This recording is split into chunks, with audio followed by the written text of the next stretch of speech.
Vice President Sara Duterte inihayag na siya ay nalulungkot sa naganap na school shooting incident kahapon sa San Jose National High School sa Tacloban City.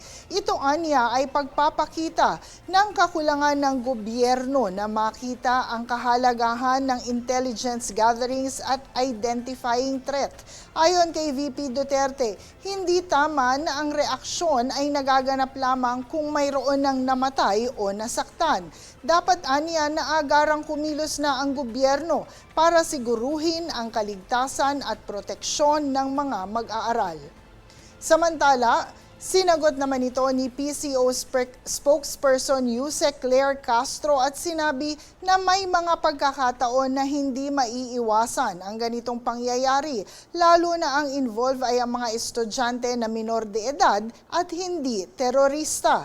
Ayon kay Castro, bago siya mamintas, ano nga ba ang kanyang suhestyon? 2019, Duterte Honors Cup killed in school explosion.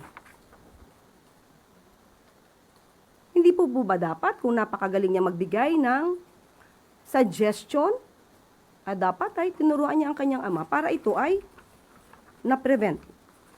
May mga pagkakataon po na hindi maiiwasan ng mga ganitong sitwasyon, especially sa pangyayaring ito, mga estudyante, mga minor de edad, hindi terorista.